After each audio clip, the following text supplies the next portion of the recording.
Alrighty, what's going on, fat dogs? Today we're here. Sorry, that was actually quite rude. Not really sure where that came from. Let's try that again. Hey guys, hope you're all doing well.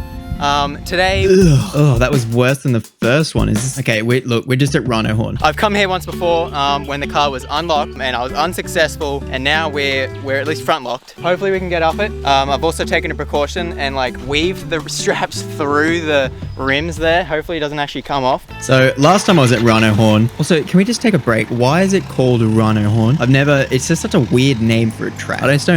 Anyway, I couldn't get up that first step, and I really wanted to see if the locker at the front would enable me to reach such goals and dreams. I'm sorry, I'm trying to film a voiceover here, and some guy dragging a sheet of metal over a gravel driveway. Hold on, I'll be right back.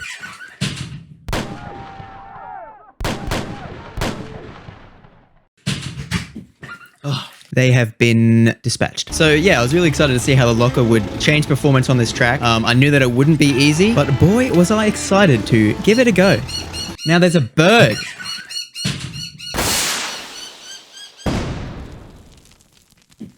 Oh, that should be the last distraction for a while. Now, where were we? Yes. At this point, I realized it was going to be another one of those tracks where I just don't complete it.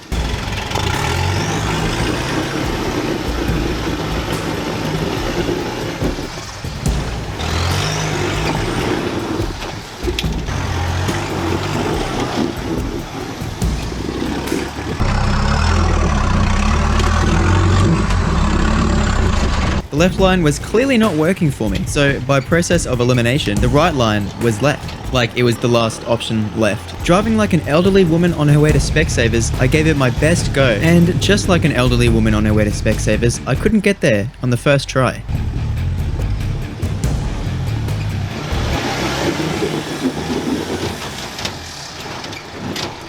Did you see that? Just about took this puppy up to Mars. Now, normally a person would call it on that attempt, but me? No. I was holding on to the fact that I could get up this almost as tight as that left tire is holding onto the rim. What happens next is when cars fight back.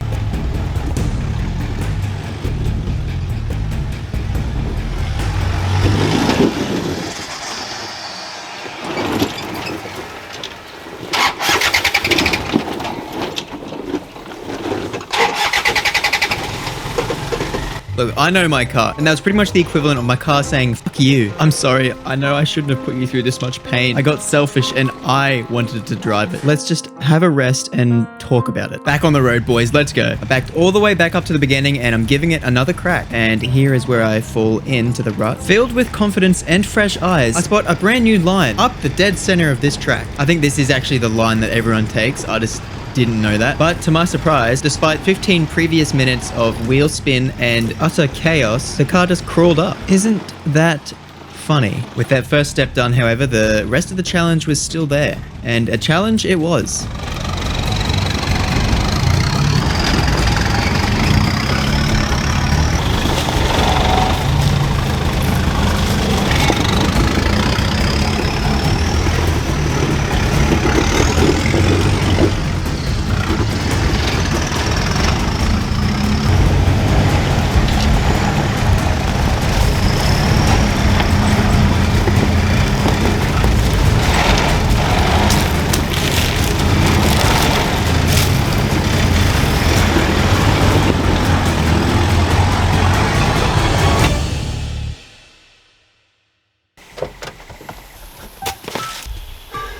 So Rhino Horn, well, it's completed. I honestly didn't think I was going to be able to get up it on the first go, but then when I backed up and chose the middle line, it actually just crawled up it. So yeah, I hopped out and had a look, and I decided that the middle line looked like it would give me the most traction, and it did. I'm learning me lines, guys. I should just rename my YouTube channel to Learning Lines. A CV. I could smell like brake fluid, and the angle was that steep that it was overflowing out. Man, yeah, so after like a heavy climb like that, I normally always just sort of sit and chill just because the adrenaline is sort of pumping and you don't want it to influence anything. And I always like to just have a check under the car too, make sure that there's no immediate damage. So I normally just look for irregular oil because there's always oil on my car somewhere. Just stuff that can play, just see if it's as it should be. But yeah, and I'm gonna just take a rest and just have a drink of water and calm down for a bit. First hill and second hill at Ormeau it's very similar to that, but there's a lot more traction there. so that wasn't as scary for me. But because I kept slipping here, you know, the car starts to slide and do what gravity wants it to do. But we're up in the top. We made it, boys.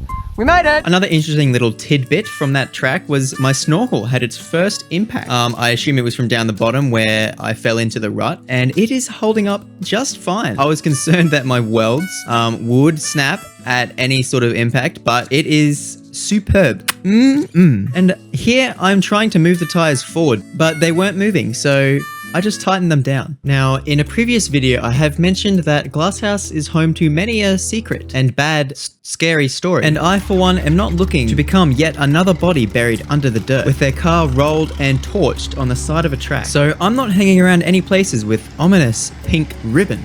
Now, I know what you're thinking. Mitch, come on. That's just a motorsport enthusiast trail marker. That's what they want you to think. Oh, sorry. I've just got to mention that I do have a Patreon if you do want to support the channel. Link is in the description. But what I see in those little pink ribbons is the truth. The sad, horrible truth. Now, listen carefully because I'm going to share something with you that will very much so save your life next time you're at Glasshouse. Those ribbons aren't put up by humans. Instead, the little creatures that put these ribbons up are... Oh, okay, don't worry about that guy. I don't know who he was, but those ribbons are just trail markers. They're put up by people just so that people know where they're going. Don't think anything bad of them. They're completely normal, and just keep following them. What I'm trying to show you here is that that's the main road. We are so close. I don't know why I didn't just tell you.